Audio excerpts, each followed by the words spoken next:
ওকে, এটা আমাদের ফার্স্ট ব্রেকের মর্নিং ব্রেকের পরের সেশন। তো সুইচের সিনট্যাক্সটা নিয়ে একটু কথা। সুইচের সিনট্যাক্সটা কেমন হবে? সিনট্যাক্স অফ সুইচ, আমি যদি এটাকে কপি পেস্ট করি এখানে, এটা হচ্ছে সুইচের এক্সাম্পল। এই এক্সাম্পল থেকে আমরা বানাই, এক্সাম্পল থেকে আমরা বানাচ্ছি সুইচের সিনট্যাক্স। কি লিখতে হবে সুইচের সিনট্যাক্স? সিনট্যাক্স মানে কি? গ্রামার।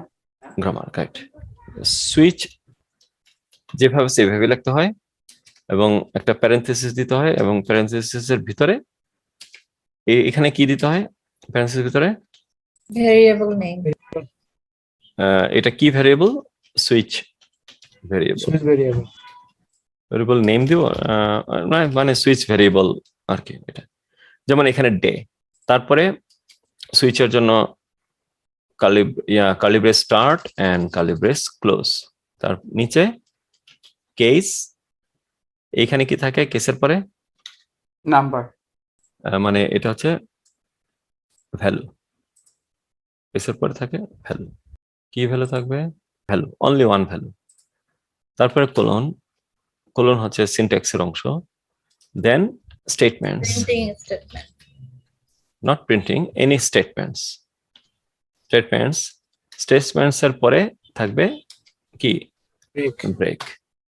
তারপর অ্যানাদার কেস, তারপর অ্যানাদার কেস এরকম। Then end of statement. এটা হচ্ছে সুইচের সিনট্যাক্স, গ্রামার। এই গ্রামার অনুযায়ী আমরা সুইচ লিখবো। সিনট্যাক্সটা আমি এখানে লিখে রাখলাম। সিনট্যাক্সটা সবাই মেমোরাইজ করে নিন, মেমোরাইজ না মানে অ্যাটলিস্ট দেখে নেবেন যাতে সিনট্যাক্সটা না ভুলে যান। ওকে, আমরা এক কাজ করি,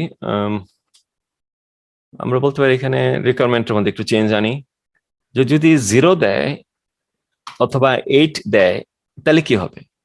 for any other day value print invalid day. এটা এখন এখানে অ্যাপ্লাই করব। ইফ এলস লেটার প্রথমে অ্যাপ্লাই করি, এই রিকোয়ারমেন্টটা ফুলফিল করব।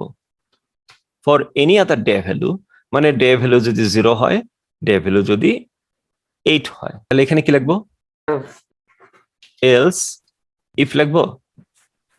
হ্যাঁ, এলস ইফ লিখবো। ওকে, এলস ইফ কন্ডিশন কি দিব? Day goals 0, day is equal two 0, আবার ডে ইজ ইকুয়াল টু 7, মানে or.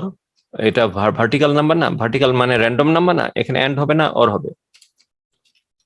Day is equal two 8 হলে, তাহলে যদি এটা র্যান্ডম নাম্বার হয়, 0 একবার 8, কোন রেঞ্জ? এটা রেঞ্জ হলে কি হবে? এন্ড হবে। আর যদি র্যান্ডম নাম্বার হয় তাহলে অর হবে। দিলাম অর।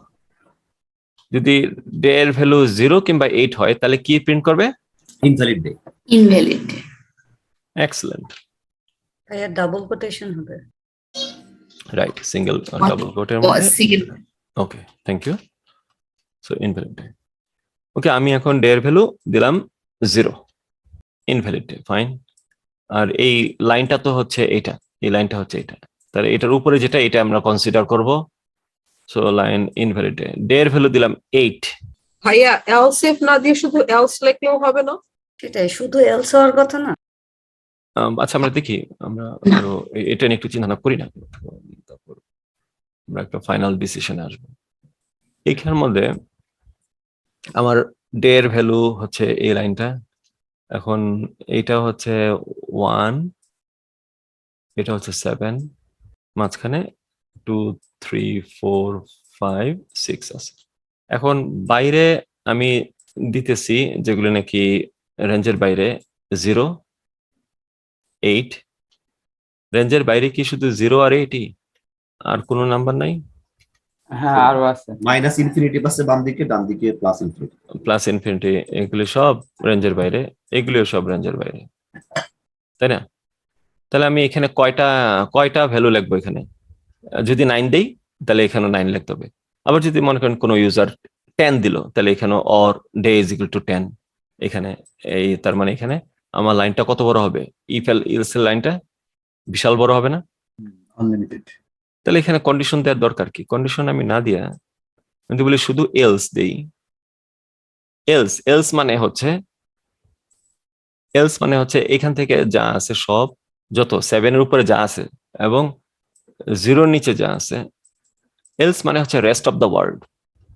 আমার ওয়ার্ল্ড যদি 1 to 7 হয় তাহলে ওয়ার্ল্ডের বাকিটা কি হবে? যা আছে এখানে, যা আছে এখানে, যা আছে, মানে ফলস না, মানে ওয়ার্ল্ডের বাকিটা কি হবে? Rest of the world. Rest of the world হবে এলস। এটাকে বলি আমরা এলস।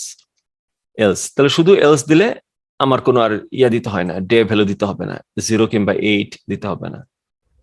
0, 8 দিতে গেলে তো আমার 9 দিতে হবে, 10 দিতে হবে, 11 দিতে হবে। হ্যাঁ, আমি যদি এখানে বলি ডে এর ভ্যালু, এটার জায়গায় বলতেছি 9, তাহলে কি করবে? ইনভ্যালিড ডে দিবে? দেওয়ার তো কথা ছিল, বাট সে তো দিল না। এই যে এই লাইনটাই শুধু এক্সিকিউট হলো, উপরে কিছুই প্রিন্ট করলো না। তার মানে সে ইনভ্যালিড ডে দেয় নাই। কেন দেয় নাই? কারণ ডে তো আর 8 না, অথবা 0 না। 0 হইলে 8 হইলে ইনভ্যালিড ডে দিত। আমি বললাম যে না, কোনো কন্ডিশনে যাওয়ার দরকার নেই। Else, only else, without any condition, rest of the ওয়ার্ল্ডে যত নাম্বার আছে সব নাম্বার হইলেই, যে কোনো নাম্বার হইলেই ইনভ্যালিড ডে হবে। তাহলে 9 দেখি, 9 এখন, হ্যাঁ ইনভ্যালিড ডে, অথবা 99 ইনভ্যালিড ডে, ফাইন, অথবা -99 invalid day, -909 invalid day. So rest of the world হয়ে যাবে তখন ইনভ্যালিড ডে। তাহলে এটা হলো এলস। Any question here? বুঝছেন কিনা? কে বুঝছেন?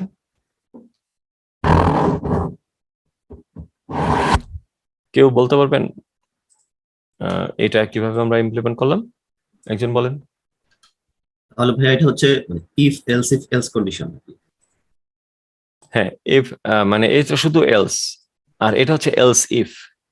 এটা হচ্ছে else if rest of the world, but যদি কন্ডিশন ফুল করে, rest of the world but day 6 হইলে, rest of the world but day 7 হইলে Sunday, rest of the world but কোনো বাট নাই, রেস্ট অফ দ্য ওয়ার্ল্ড যা আছে তা, মানে ওয়ার্ল্ডের বাইরে যা আছে, রেস্ট অফ দ্য ওয়ার্ল্ড, এই ওয়ার্ল্ডের বাইরে 1 to 7 ওয়ার্ল্ডের বাইরে যেটাই আছে, 0 থাকুক, 8 থাকুক, 9 থাকুক, 10 থাকুক, -9 থাকুক, 1 থাকুক, সবার জন্য ইনভ্যালিড ডে।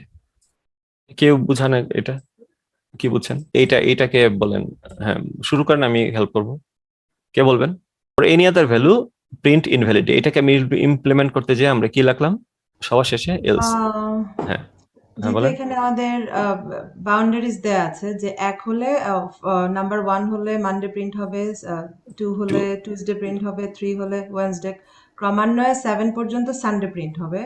তো যে এটা একটা কন্ডিশনের মধ্যে আছে যে এটা হইলে এটা হবে, কিন্তু আমাদের আরেকটা কন্ডিশন আছে যেটা out of this number, that আমাদের আউট অফ দিস ভ্যালুগুলো কাউন্ট করতে হবে। Any other day value print invalid. So 1 এর নিচে হতে পারে বা 7 এর উপরে হইলেই আমাদের দেখাবে ইনভ্যালিড ডে।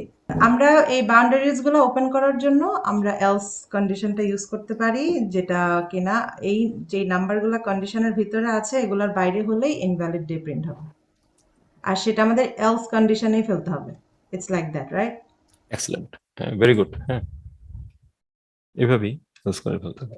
আরেকজন বলেন কিভাবে করলাম আমরা? হ্যাঁ, শুরু করেন। জি ভাই, আপু যেভাবে বললো আর কি ওইভাবেই, কারণ আমাদের ইফ তো আমরা করছি, এবারে দিলাম ডে ইকুয়াল টু 1, দেন ধরেন যদি ইফটা না হয় তাহলে এলস ইফ, আর যদি এগুলা কোনোটাই আপনার যদি ট্রু না হয় দেন একবারে আমরা চলে যাব হচ্ছে 32 নাম্বার লাইনে, হুইচ ইজ এলস। মানে rest of the world always শেষে থাকে, রেস্ট অফ দ্য ওয়ার্ল্ড মাঝখানে কোথাও দেওয়া যাবে না, এখানে দেওয়া যাবে না। আচ্ছা, মাঝখানে দিলে তো রং দেখাবে, রাইট? হ্যাঁ, রং দেখায়, কারণ এটা তো মানে আসলেই তো এটা তো আর মিনিংফুল হইলো না। আমি বললাম যে এটা করো, না হইলে রেস্ট অফ দ্য ওয়ার্ল্ডের জন্য এটা করো। তো রেস্ট অফ দ্য ওয়ার্ল্ড তো এগুলিও তাহলে পড়ে যায়, এই যে 4, 5, 6 রেস্ট অফ দ্য ওয়ার্ল্ডের মধ্যে পড়ে না। যদি 1 আর 2 যদি আমার ওয়ার্ল্ড হয় তাহলে রেস্ট অফ দ্য ওয়ার্ল্ড 4, 5, 6 হয় না? জি জি। তো এই কারণে আমরা মাঝখানে দিতে পারবো না rest of the world. Rest of the world দিতে হবে সবার শেষে।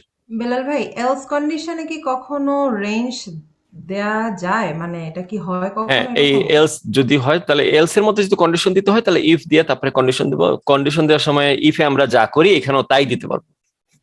আচ্ছা আচ্ছা। আচ্ছা ভাই, তাহলে কি এটা এমন হয় যে এফ এর বাংলা হবে যদি, আর এলস এফ এর বাংলা হবে অন্যথায়। নতুবা, নতুবা, হ্যাঁ, অন্যথা, অন্যথায়, আর বেলাল এলস ভাই, হবে অন্যথায় নাকি? রাইট, অলসো অন্যথায়। একটা এক্সাম্পল দেখাবেন যে মানে একটা এন্ডেও কন্ডিশন থাকতে পারে ওরকম দিয়ে?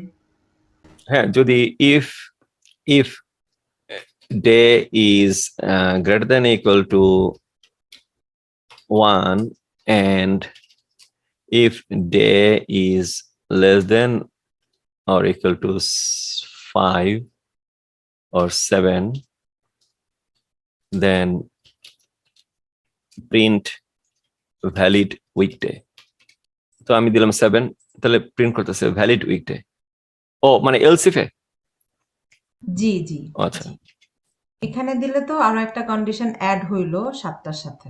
এলসিফে আমি ইয়ে করতে পারি, যদি আমি শেষের দিকে আমি ফ্রাইডে পর্যন্ত গেলাম, এরপরে যদি কোনো ডে থাকে or or and day is, আচ্ছা এটা 6 to 7, এটা তো একটা range, greater than equal to 6 and day is less than equal to 7, তো এটা ছোট রেঞ্জ, তাই না? দুইটাই ভ্যালু আছে এটাতে, এটা রেঞ্জ হিসেবে ধরা যায়। তাহলে এটা হবে উইকেন্ডস, কোনো স্যাটারডে সানডে সে দেখাবে না, দেখাবে এরকম। তাহলে এলসিএফ এর মধ্যেও আমি একটা এন্ড অপারেশন আনলাম, যদি আমি এখানে 6 দেই তাহলে শো করবে উইকেন্ডস, 67 হয়ে গেছে। 6 এর হ্যাঁ। উপরে নিচে দিতে হবে যদি টেস্ট করতে চাই। না না না না, আমার 67 ছিল আগে, এর আগে 7টাকে ডিলিট করে নিই। এই যে উইকেন্ডস, উইকেন্ডস হবে কখন? যখন ডে ভ্যালু 6 and 7 এর এই রেঞ্জের মধ্যে থাকবে, তাহলে উইকেন্ডস।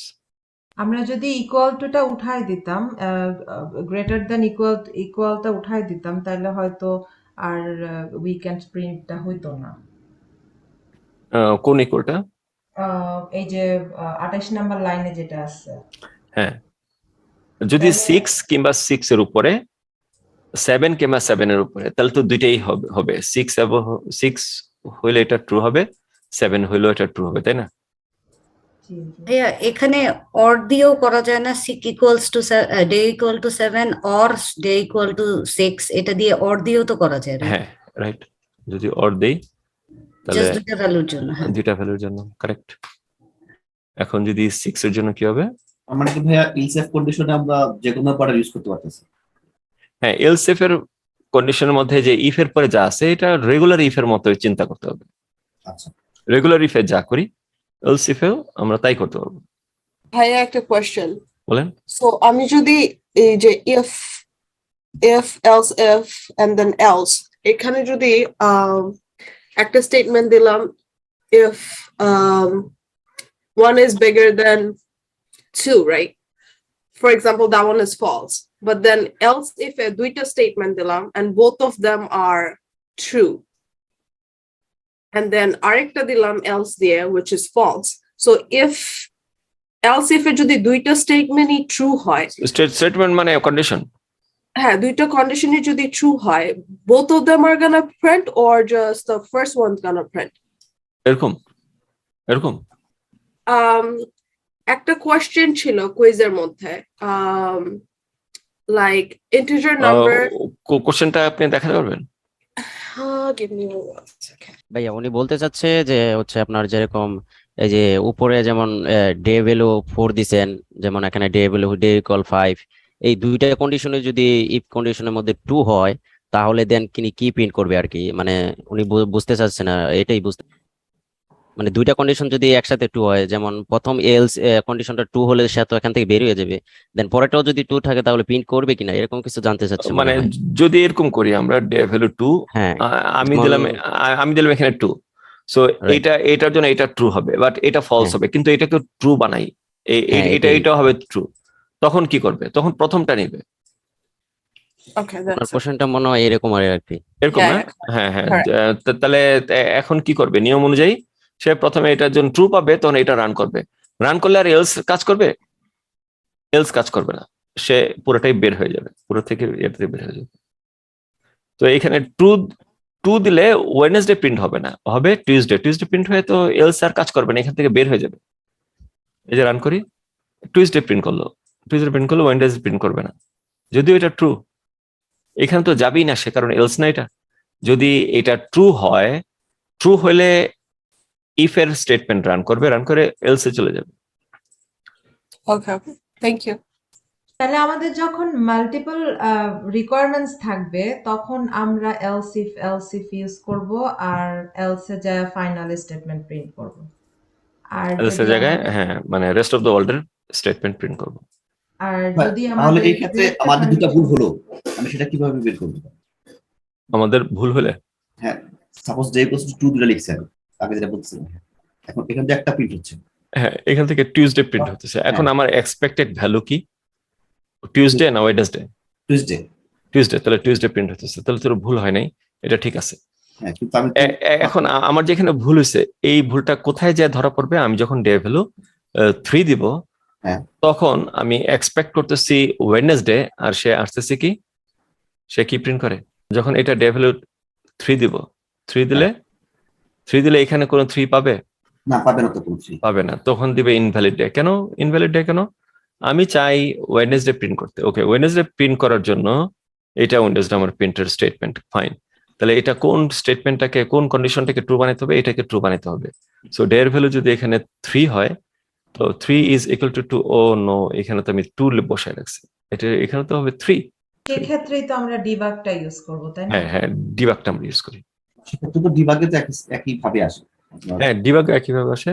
শুধু তো তখনই বুঝতে পারবো যে ও এটা না প্রিন্ট করে, এটা প্রিন্ট করতেছে, তার মানে বোঝা গেল এখানে প্রবলেম আছে। প্রবলেম হলে আমরা ডিবাগ করি। তার মানে হচ্ছে কি, আমি এখানে 7টা কন্ডিশন আছে, আমার 7টা সিনারিও আছে। আমি যখন একটা করে চেক করতে যাবো, তখন আমার এটা ধরা পড়বে যে আমার থার্ড কন্ডিশনে গিয়ে আমি ভুল করছি কিংবা ফোর্থ কিভাবে করছে। হ্যাঁ, ডিবাগিং এর মাধ্যমে লাইফ ইজি হয়ে যায়। ডিবাগিং এ করলেই 1 বাই 1 এক্সিকিউশন হইলেই দেখা যায় যে আমার খুব ভালোভাবে এটা প্রিন্ট হইতেছে। ওকে, তাহলে এলস এর মাধ্যমে, শুধুমাত্র এলস এর মাধ্যমে আমরা রেস্ট অফ দ্য ওয়ার্ল্ড কে আমরা প্রিন্ট করতে পারি। হোয়াট অ্যাবাউট সুইচে আমরা কি লিখবো? এখানে সুইচে কি এলস লিখবো? সুইচে এলস লেখা যায় না, সুইচে লিখতে হয় এলস এর পরিবর্তে আমরা লিখি ডিফল্টের মধ্যে আমাদের যে স্টেটমেন্টটা ইউজ করব, ডিফল্ট ইনভ্যালিড ডে। যদি এখানে আমার থাকে 8, তাহলে কোনটা রান করবে? 1 to 7 রান করবে। কোথায় যাবে? ডিফল্টে যাবে, ডিফল্ট ইনভ্যালিড ডে। এইখানে পরে ব্রেক দিব না, কেন? ব্রেক দিব না কেন? Yes. যদি ব্রেক দেই তাহলে কি হয়? আমি দিলাম 8, রান করালাম, আমি উপরের ব্রেক পয়েন্টটাকে উঠাই দিই, এখানে ব্রেক পয়েন্ট আছে নাই। হ্যাঁ, ব্রেক না দিলেও তো হয়, কারণ এরপরে তো আমাদের কোনো স্টেটমেন্ট নাই। এক্সেলেন্ট। হ্যাঁ, এটাই আমি বলতে চাচ্ছি যে ডে এর ভ্যালু হচ্ছে 8। ওকে, সো এখানে সে যেহেতু ডে এর ভ্যালু 8, তার মানে এখান থেকে জাম্প করলো 1 থেকে 7 পর্যন্ত সে নিল না, কারণ ডে এর ভ্যালু 8 তো এখানে নাই। তার মানে রেস্ট অফ দ্য ওয়ার্ল্ড হচ্ছে ডিফল্ট, এলস অর ডিফল্ট। কেসের জন্য, সুইচের জন্য ডিফল্ট হলে সে রান করবে ডিফল্টে, সুইচ করবে ডিফল্টে যে ইনভ্যালিড ডে প্রিন্ট করলো, তারপরে কি করবে? ইনভ্যালিড ডে প্রিন্ট করার পরে সে বের হয়ে যাবে। কিন্তু আবার ব্রেক এখানে দরকার আছে, এখানে তো দেখতে সে বের হয়েই যাবে, সে তো বের হয়েই যাচ্ছে। ধরেন একজন লোক, একটা রোবট দেখতেছেন আপনি, সে ডোর দিয়ে বের হয়ে যাচ্ছে, ওকে যদি এখন এই কমান্ড দেন, বের হয়ে যাও কমান্ড দেন, তখন রোবট একটু হল করে আবার শুনবে কমান্ডটা, ও বের হয়ে যাও, তখন সে বলবে ও আমি তো বের হয়েই যাচ্ছি। তাহলে ওকে আরো করো না, ওকে ডিলে করে দাও না। রোবটটা তো বের হয়ে যাচ্ছে, এরপর তার কোনো স্টেটমেন্ট নাই, এই এন্ড অফ স্টেট সুইচে চলে যাবে যে সে ব্রেক না থাকলে। আমি এক্সট্রা ব্রেক দেওয়ার দরকার কি? দিলেও সমস্যা নাই। এই যেমন রোবটটা বের হয়ে যাচ্ছে, আমি ওকে কল করলাম, এই রোবট বের হয়ে যাও, এই কথাটা বলার সময় রোবট শুনলো, একটু ওয়েট করলো, 2 সেকেন্ড ওয়েট করলো, তারপরে দেখলো হ্যাঁ আমি তো বের হয়ে যাচ্ছি, আমি বের হয়ে যাচ্ছি। ওকে, তাহলে কি লাস্ট লাইনে ব্রেক না দিলে চলবে? ব্রেক দেওয়ার দরকার নেই। মানে শুধু ডিফল্টের ক্ষেত্রে না, কেসের ক্ষেত্রে যদি লাস্ট লাইনে আমি ডিফল্ট না দিই। হ্যাঁ, কেসের ক্ষেত্রে যদি আমরা লাস্ট লাইন। আসসালামু আলাইকুম। জি বলেন। 62 তে কি ব্রেক ডাউন দিতে হবে মাস্ট? 62 তে ব্রেক দিতে হবে। যদি ব্রেক না দেই 62 তে, তাহলে যদি 7 হয়, ভ্যালুস যদি 7 হয়, তাহলে দেখেন কি উল্টাপাল্টা কাজ করে। দেখেন 7 এর জন্য টার্মিনেট করে আবার ব্রেকে ডিবাগে ক্লিক করি। এটা হলো লাইন ডে 7 এর জন্য সে জাম্প করলো সানডে, ফাইন, এটা বুঝলাম। এখন সে কোথায় যাবে? যদি ব্রেক দিয়ে নেই তাহলে সে 64 এ যাবে। 64 এ। সো 64 এ সানডে প্রিন্ট করলো ঠিকই, বাট 64 ইনভ্যালিড ডেও লিখলো। এখন যদি ডিফল্ট কারণ ওই ডিফল্ট হিসেবে ওই ইয়াটাকে কাজ করছে আবার, তাই না? ডিফল্ট হিসেবেও কাজ করছে ওই 7। হ্যাঁ, মানে সে তো তার তো বিহেভিয়ার হচ্ছে নিচের দিকে যাওয়া, যদি না ব্রেক দেই নিচের স্টেটমেন্ট। ডিফল্ট না থাকে তাহলে কি ব্রেক না দিলে সমস্যা আছে কিনা? হ্যাঁ, যদি ডিফল্ট না থাকতো তাহলে তার কোনো স্টেটমেন্ট থাকতো না। না, সেটাই বলতেছি। তখন ব্রেক দেই বা না দেই কোনো ব্যাপার না। আচ্ছা, সানডে প্রিন্ট করে সে বের হয়ে যেত, কিন্তু আমাদের তো এখন ডিফল্ট আছে। সো যদি ব্রেক এখানে না থাকে তাহলে সে ইনভ্যালিড ডে প্রিন্ট করে ফেলবে, দুইটাই প্রিন্ট করে ফেলবে। তাহলে এখানে ভ্যালুটা ওইভাবে দেখাচ্ছে, অ্যাকচুয়াল ভ্যালু এবং ডিফল্টকেও সেই অ্যাকচুয়াল ভ্যালুর সাথে সমান করে ফেলছে, দুটোই একই ভ্যালু। কারেক্ট। অ্যাকচুয়াল ভ্যালু কোনটা কি বলেন? অ্যাকচুয়াল ভ্যালু তো হচ্ছে এখানে অ্যাকচুয়াল ভ্যালু হলো কেস 7, আবার ডিফল্ট হিসেবেও কিন্তু ওই 7 কেই ধরছে। হ্যাঁ, কারণ আমরা তো উপরেও দেখছি যে ব্রেক এখানে না থাকলে 3 এর পরে উইন্ডো প্রিন্ট ওয়েডনেসডে প্রিন্ট করে, কিন্তু ব্রেক না থাকার কারণে থার্সডেও প্রিন্ট করে। অ্যাকচুয়াল তো ওয়েডনেসডে প্রিন্ট করার কথা, তারপর থার্সডে রং হিসাবে বাগ হিসাবে থার্সডে কে প্রিন্ট করে ফেলে ব্রেক না থাকার কারণে। সো আমাদের ব্রেক লাগবে। তাহলে ইফ এলস স্টেটমেন্টে আমরা ব্যবহার করি এটা, এলস দিয়ে এটা, এলস দিয়ে রেস্ট অফ দ্য ওয়ার্ল্ড ব্যবহার করি, আর সুইচে ব্যবহার করি ডিফল্ট ইউজ করে, ডিফল্ট কিওয়ার্ড ইউজ করে। এখানে দেখেন যত মেরুন কালারের যত ইয়াগুলি আছে এগুলো সব কিওয়ার্ড। যে কিওয়ার্ড গুলি নাকি আমি আপনাদেরকে বলছিলাম যে মানে ক্লাসের শুরুতে যখন আপনারা ছিলেন আমাদের সাথে, মানে 50টা কিওয়ার্ড শুধু মেমোরাইজ করতে হবে। ক্লাস 00টা কোথায়? এখানে ক্লাস 00 এটার মধ্যে এই 50টা কিওয়ার্ড আছে। ওকে, আসেন একটু 50টা কিওয়ার্ড একটু রিভিজিট করি। এগুলা কি মেমোরাইজ করতে হবে? হ্যাঁ, মেমোরাইজ করতে হবে না, আপনি এমনিতে আপনার নিজের অজান্তেই এটা মেমোরিতে অনেকগুলোই জানি। হ্যাঁ, 50টা কিওয়ার্ডের মধ্যে কতগুলি কিওয়ার্ড আছে যেগুলি নাকি নট ইন ইউজড, এই সিঙ্গেল স্টারের কিওয়ার্ড গুলি, এটা ইউজ হয় না আর এটা ইউজ হয় না। তার মানে কয়টা কিওয়ার্ড থাকলো? 48টা। 48টা কিওয়ার্ডের মধ্যে আমরা এই কিওয়ার্ড গুলি আমরা শিখবো না, এগুলো আমাদের একেবারেই দরকার পড়বে না। এই 4টা কিওয়ার্ড, তাহলে কয়টা ডিলিট হয়ে গেল? 1 2 3 4 5 6, 6টা। তার মানে 44 কিওয়ার্ড আছে। 44 কিওয়ার্ডের মধ্যে আমরা কতগুলি শিখছি এই পর্যন্ত? আমি সার্কেল করি। অ্যাবস্ট্রাক্ট, অ্যাসার্ট, বুলিয়ান শিখছি। ভাইয়া হ্যাঁ, ব্রেক শিখছি, আজকে শিখলাম। বাইট, ক্লাস টেস্ট শিখছি। ওকে। কার, কেসও আজকে শিখলাম।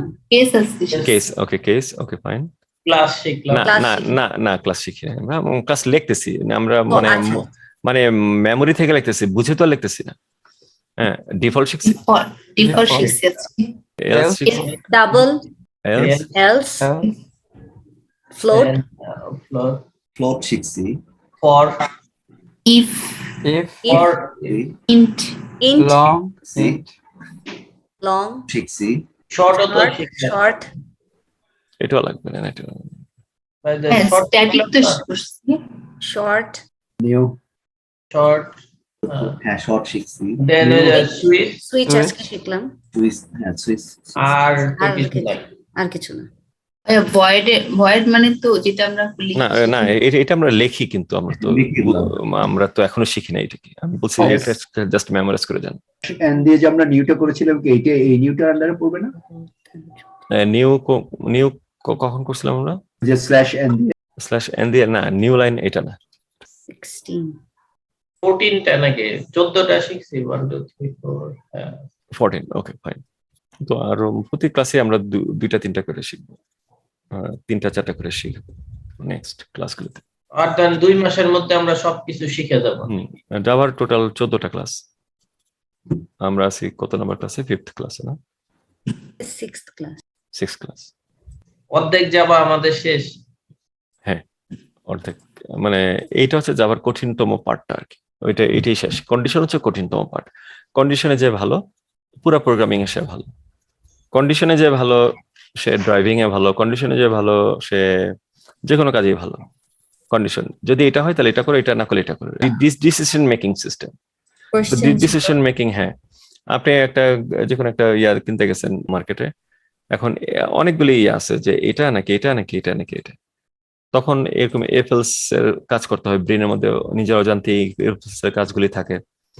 হ্যাঁ, তো এটা কুইক ডিসিশন মেকিং, এটা একটা ফ্যাক্টর। হ্যাঁ, অথবা একটু বুঝে শুনে ডিসিশন মেকিং। তো এই প্রোগ্রামিং এ কোনো কুইক ডিসিশন নাই যে ইনস্ট্যান্ট ডিসিশন নিতে হবে, আমার এমন না। আমরা যখন প্রোগ্রাম করি তখন অনেক ভুল হয়, তখন যদি কোনো এক্সপেক্টেড রেজাল্ট না পাই তখন আবার ডিবাগ করি এটাকে ঠিক করি। এটা অলওয়েজ, এটা সব প্রোগ্রামারই করে। ভাইয়া আমার তো রিকোয়ারমেন্টস দেখে ওই কন্ডিশনে ফেলাটা একটু টাফ হচ্ছে। টাফ হয়ে যায়। আমরা এখন রিকোয়ারমেন্ট দেখে থেকে কন্ডিশনে ফেলবো একটু পরেই। তো এখন এই দুইটা সিস্টেমে আমরা এখন কাজ করব। কুইজটা হচ্ছে এটা। ভাইয়া ডিফল্ট ইয়াটা নিয়ে আমার একটা কোশ্চেন আছে। হ্যাঁ বলেন। আচ্ছা, ডিফল্ট ইয়াটা আমরা শুধুমাত্র কি ইনভ্যালিড ইয়ের জন্য দিব নাকি অলওয়েজ সুইচের ক্ষেত্রে দিব? এটা ডিফল্ট হচ্ছে এলস এর মতো। এলস কেমন? এলস হচ্ছে রেস্ট অফ দ্য ওয়ার্ল্ড। তাহলে ডিফল্টও রেস্ট অফ দ্য ওয়ার্ল্ড, ডিফল্টও রেস্ট অফ দ্য ওয়ার্ল্ড। যদি রিকোয়ারমেন্টে না থাকে তাহলে তো আমি ডিফল্ট ইউজ করতেছি না। হ্যাঁ, রিকোয়ারমেন্টের মধ্যে কেমন থাকবে যে ডে ভ্যালু 1 হলে এটা, 2 হলে এটা, 3 হলে এটা, 7 হলে এটা। এলস তখন তো দিব না। এলস প্রিন্ট ইনভ্যালিড ডে, অথবা আনলেস প্রিন্ট ইনভ্যালিড ডে, অথবা আনলেস না থাকলে এমন একটা সিনোনিম থাকবে ওয়ার্ড কিংবা নাম্বার অফ ওয়ার্ডস যেটা দিয়ে নাকি বোঝা যাবে else or rest of the world. এই যে for any other value, that means এটা তো definitely rest of the world. আচ্ছা, এই ধরনের রিকোয়ারমেন্ট থাকলে তখন ডিফল্ট কথাটা আসবে, ডিফল্ট কিংবা এলস কথাটা আসবে। ডিফল্ট আসে তার আগের যে রিকোয়ারমেন্ট গুলো আছে, if day is 7 then print sun, হ্যাঁ, এগুলোতে তো আর ডিফল্ট ইউজ করব না। এইখানে তো বলে নাই else, rest of the world বলে নাই। রেস্ট অফ দ্য ওয়ার্ল্ড থাকলেই এলস অর ডিফল্ট। তাহলে ভাইয়া এলস ইফ এর ক্ষেত্রে আর সুইচের ক্ষেত্রে এলস আর ডিফল্ট জিনিসটা সেম। এলস আর ডিফল্ট জিনিসটা same, rest of the world. আচ্ছা ভাই, আরেকটা জিনিস, আমরা রেঞ্জের মধ্যে যখন আমরা চেক করি, যখন ভ্যালুগুলো চেক করি বাউন্ডারি ভ্যালু অ্যানালাইসিসের সময়, হ্যাঁ, কি আমরা মাইনাস এবং প্লাস ভ্যালু যে নেই সেক্ষেত্রে কি আমরা এলস ইউজ করতে পারি? রেঞ্জের ক্ষেত্রে যে ভ্যালুগুলি নেই না, অনেক সময় মাইনাস ভ্যালু চেক করি বা প্লাস ভ্যালু চেক করি যেটা রেঞ্জের ভিতরে নাই, যেটা আমাকে নিতে হবে, পিক আপ করতে হবে, সেক্ষেত্রে কি আমরা এলস ইউজ করতে পারি? ওকে, নেক্সট ইয়াটা আসতেছে রেঞ্জ ভ্যালু। নেক্সটিভে যাওয়ার আগে আমি একটা কুইজ দিব আপনাদের, ক্লাস কুইজ। ওটা করবেন। যদি এরকম হয়, আপনার কোশ্চেনের অ্যান্সারটা আসতেছে, সুইচের রেঞ্জ ইউজ করা যায় না, তাই বলে কি একেবারেই যায় না? আমরা সুইচের রেঞ্জ কোনো একভাবে ইউজ করতে পারি।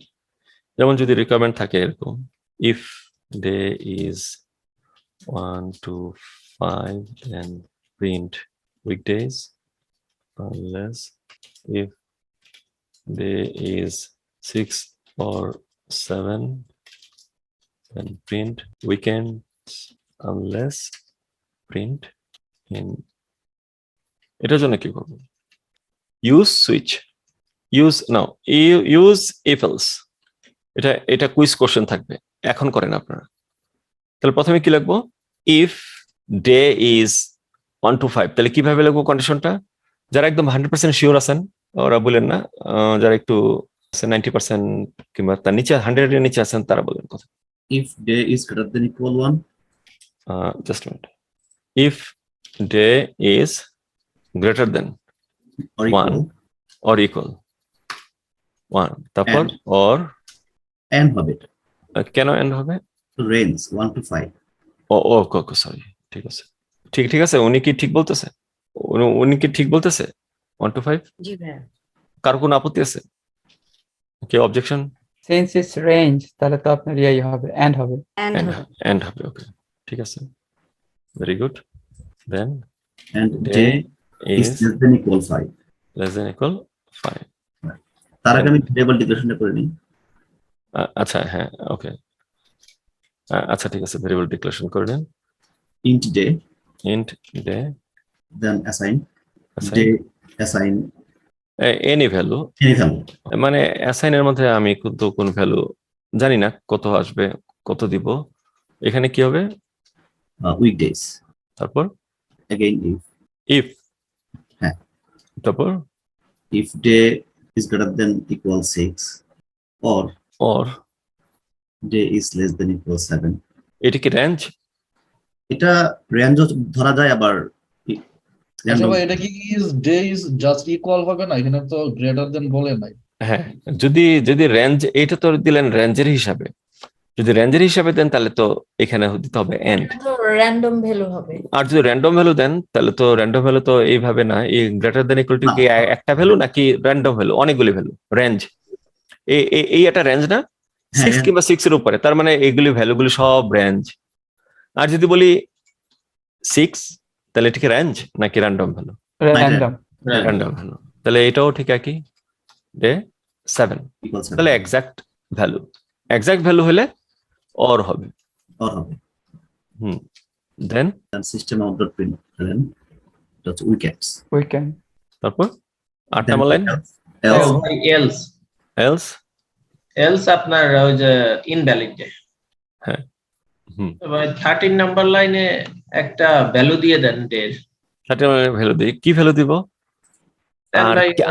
আর কি ভ্যালু দিয়ে আমরা টেস্ট করতে পারবো? এবার টেস্ট ভ্যালুগুলি আমরা করি, টেস্ট ভ্যালুস কি কি হতে পারে আপনাদের মতে? আর ইয়ে দিয়ে দেন, ধরেন 2 দিয়ে দিতে পারেন, right? Day is greater than or equal to 1। আমরা টেস্ট ভ্যালু বার করার জন্য আমরা কি করি, কি কোন Range. ধরনের মেথড আমরা করি? একটা কি টেস্টিং বলে এটাকে? Boundary test.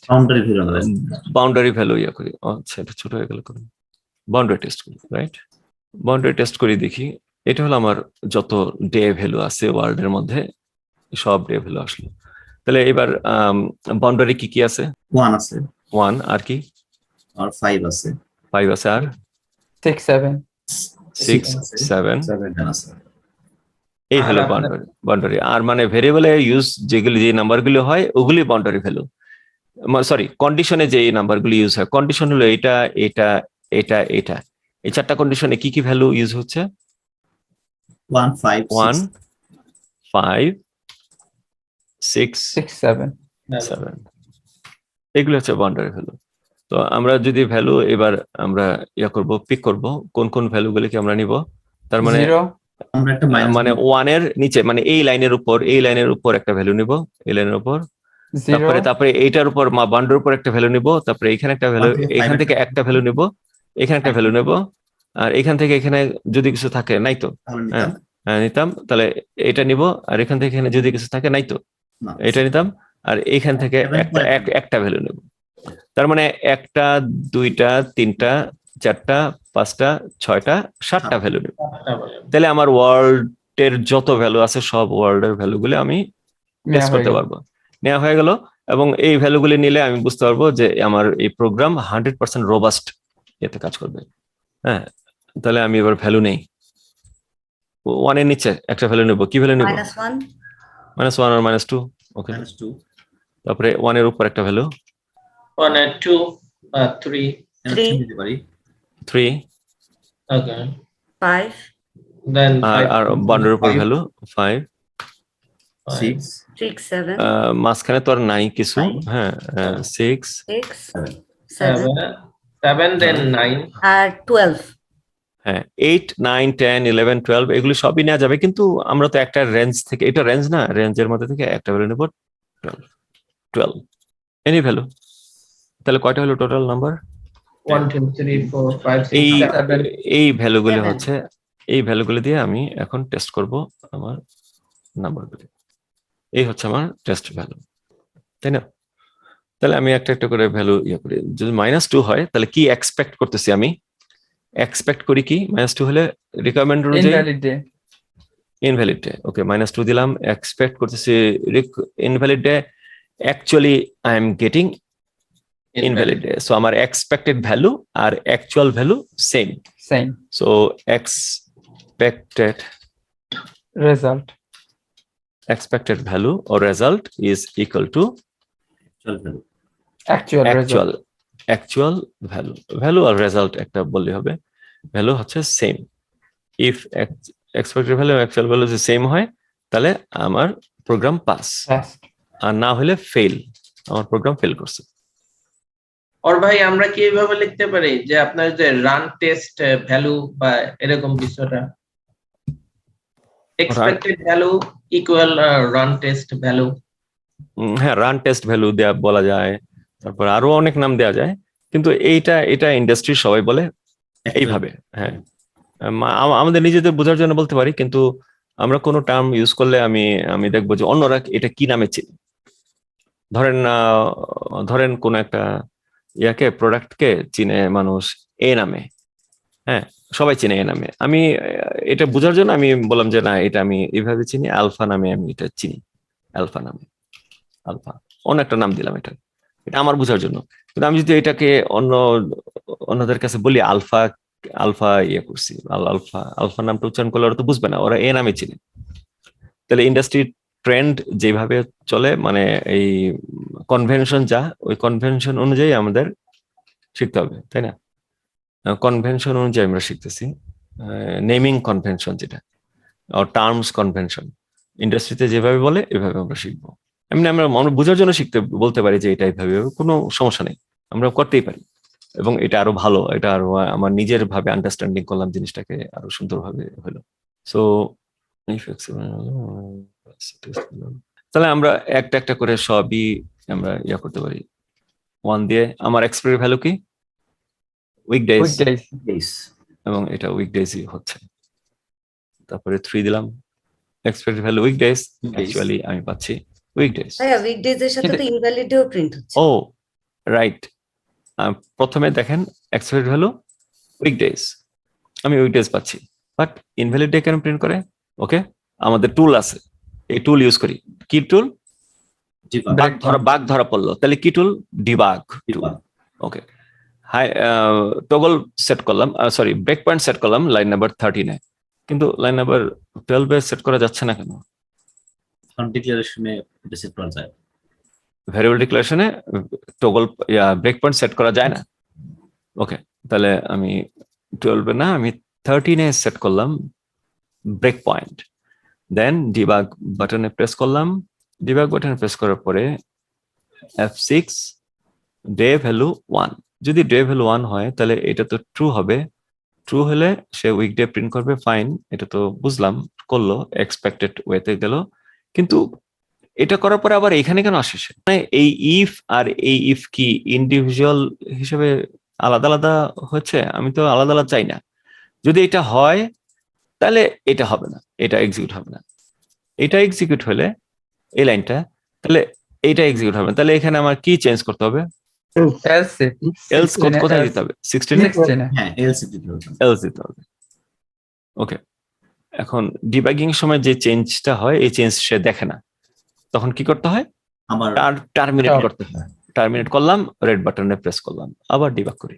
F6 day value 1, এটা ট্রু, ট্রু হলে উইকডেজে ঢুকবে এবং উইকডে প্রিন্ট করবে। প্রিন্ট করার পরে সে কি করবে? যদি প্রিন্ট হয় তাহলে এলস এর কাজ করবে না। যদি ইফ এর স্টেটমেন্ট, দ্যাট মিনস এটা যদি ট্রু হয়, কন্ডিশনের, ইফ কন্ডিশনের এই কন্ডিশনটা যদি ট্রু হয় তাহলে এটা কাজ করবে। যদি এটা কাজ করে, এক্সিকিউট করে, তাহলে এলস এর কিছুই কাজ করবে না। দ্যাট মিনস এটা কাজ করার পরেই এখান থেকে বের হয়ে যাবে, 25 বের হয়ে এখানে চলে যাবে, 25 চলে যাবে।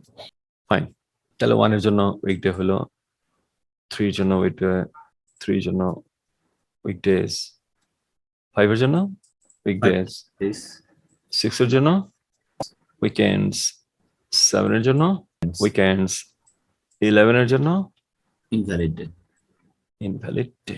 ফাইন, তার মানে এই প্রোগ্রামটা একদম 100% রোবাস্ট প্রোগ্রাম, এটা কেউ ভাঙতে পারবে না। কেউ বলতে পারেন যে না আমার প্রোগ্রাম কাজ করে না, কেন? কারণ আমি বাউন্ডারি টেস্টিং পদ্ধতিতে টেস্টিং মেথড অ্যাপ্লাই করছি। মেথড অ্যাপ্লাই করে এটার মধ্যে যা যা আছে সবগুলি নাম্বার, পসিবল নাম্বার যত আছে সব পসিবল নাম্বারকে আমি এটা দিয়ে দিচ্ছি, দিয়ে আমি টেস্ট করছি সব পসিবল নাম্বারকে দিয়ে। ফাইন, এটা তো হলো। বাট একই কোশ্চেন আমি যে আপনাদেরকে করি সুইচ দিয়ে, এখন কি করবেন? সুইচের It will সিনট্যাক্সটা not work. সুইচের সিনট্যাক্সটা আমি নিয়ে আসি এখানে। এটা সুইচের সিনট্যাক্স। এবার আমরা সুইচ করব এখানে। সুইচের সিনট্যাক্সটা আমি এখানে প্রিন্ট করি। এখানে সুইচের সিনট্যাক্স দেখে দেখে করবো। হ্যাঁ, এবার আমাকে হেল্প করবেন কে? আমি এবার নাম ধরে একজনকে বলি। সবাই তো রেডি না? কে এমন কেউ আছে যে রেডি না? জি ভাই, আমি একটু তাহলে ভলান্টিয়ারই করি। আপনি কি 100% বুঝছেন? আপনি কি 200% মানে বুঝতেছেন নাকি? জি ভাই, বুঝতেছি তো। আচ্ছা, তাহলে আপনি বলেন না, আরেকজন বলেন। ভাইয়া আমি বলি। আপনি তো বুঝছেন মনে হচ্ছে। আপনি না, আরেকজন নতুন কেউ? নতুন ভাই কেউ আমি কে বলতে স্লো লার্নার। স্লো না? ঠিক আছে, দেন র্যাপ দেন। র্যাপ তো র্যাপিড অ্যাকশন ইয়া, তো আপনি স্লো কেমনে হইলেন? আচ্ছা, হ্যাঁ ঠিক আছে, হ্যাঁ দেন, বলেন কি লিখবেন, সিনট্যাক্স দেখে বলেন। If the day is 1, 2, 3, 4. তাহলে ভাই তাহলে আমরা ফার্স্ট যে সিনট্যাক্সে কি আছে? সিনট্যাক্সে আমি সুইচ অ্যাপ্লাই করতেছি এখন। আপনি হ্যাঁ সিনট্যাক্স, এই যে সিনট্যাক্সটা দেখে বলেন সিনট্যাক্স। ভাইয়া সিনট্যাক্সে তো মনে হয় ইন্টিজার ওইটা মিসিং আছে, রাইট? না, ওই সিনট্যাক্স এটা তো সুইচের সিনট্যাক্স, আর বাকিগুলি তো হলো ভেরিয়েবল ডিক্লারেশন, অ্যাসাইনমেন্ট অপারেশন, এগুলো তো আর ইফ এর ইয়া না, মানে সুইচের সিনট্যাক্স না। হ্যাঁ বলেন সিনট্যাক্সে কি হবে? সুইচ ডে, SWITCH, তারপর ডে না? ডে, ডে দিলাম, আপনি যা বলবেন আমি তা লিখবো। দেন ওই যে সেমিকোলন, সেমিকোলন কোথায় আছে? next line. সিনট্যাক্স দেখে বলেন, এই যে এটা, এইটা দেখে বলেন আমাকে। আচ্ছা আচ্ছা, এখানে সেমিকোলন হবে হ্যাঁ না না। হ্যাঁ, এখানে সেমিকোলন হবে না। ওকে আচ্ছা, Next উনি উনি করুক, হ্যাঁ আর কি বলেন না, হ্যাঁ উনি উনি ওনারটাই ঠিক করবে, উনি সিনট্যাক্স দেখে দেখে। হ্যাঁ, ডের দেন ভাই নেক্সট লাইন, ডের আগে কিছু আছে?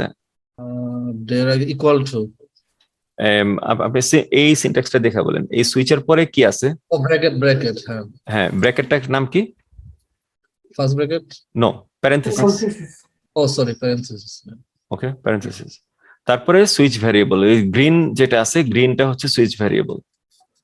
হ্যাঁ, গ্রিনটা হচ্ছে সুইচ ভ্যারিয়েবল। সুইচ ভ্যারিয়েবল হলে সুইচ ভ্যারিয়েবল, তারপরে ভ্যারিয়েবলের পরে কি? প্যারেনথেসিস ক্লোজ করতে হবে, প্যারেনথেসিস ক্লোজ, তারপর সেকেন্ড ব্র্যাকেট, সেকেন্ড ব্র্যাকেট না, curly brace. Oh sorry curly brace, হ্যাঁ, যেটা যে টার্মে পরিচিত ওইটাই বলতে হবে। হ্যাঁ, তারপরে যে কেস 1, কেস 1, তারপরে কি? কোলন, কলম, জি কোলন। কেস 1 এর মধ্যে তাহলে সিনট্যাক্স কি হবে, মানে স্টেটমেন্ট কি হবে? দেন একটা স্টেটমেন্ট, সিস্টেম অফ পেন্টালেন সিসো উইকডেজ, এক্সেলেন্ট, ভেরি গুড। হ্যাঁ, দেন এইভাবে তারপরে উইকডেজ নিচে কি হবে? সিনট্যাক্স দেখে বলেন। ব্রেক, ব্রেক, তারপরে কেস 2, কেস 2, যে তারপর এখানে হয়ে যাবে যে উইকেন্ডস ইনস্টেড অফ উইকডেজ। কি মানে 1 থেকে 5 পর্যন্ত না? ওটা তো লাইন 6 হবে, সরি, হ্যাঁ কেস 6, হ্যাঁ। ওকে, তারপরে 6 আর 7 এ কি লিখবেন? উইকেন্ডস, উইকেন্ডস, তারপরে default invalid, default system out, instead of weekends it should be invalid. এটা বলছেন না? এই তো আমার চাকরি হয়ে গেছে ভাই নাকি? এই তো, হ্যাঁ হ্যাঁ হয়ে গেছে তো। এখন এটার একটু ইয়ে আছে, আমরা রেঞ্জ, আমরা বলছিলাম যে রেঞ্জ সুইচে ইউজ করা যায় না, কই এখন তো আমি ইউজ করলাম। বাট কিভাবে ইউজ করলাম? একটু চালাকি করে ইউজ করলাম, যে প্রত্যেকটা নাম্বারকে দিয়ে দিয়ে আমরা রেঞ্জটা ইউজ করছি, কিন্তু এটা কোনো গুড ওয়ে না। যদি আমার রেঞ্জ থাকতো 1 to 50, তাহলে সুইচের অবস্থাটা কেমন হইতো?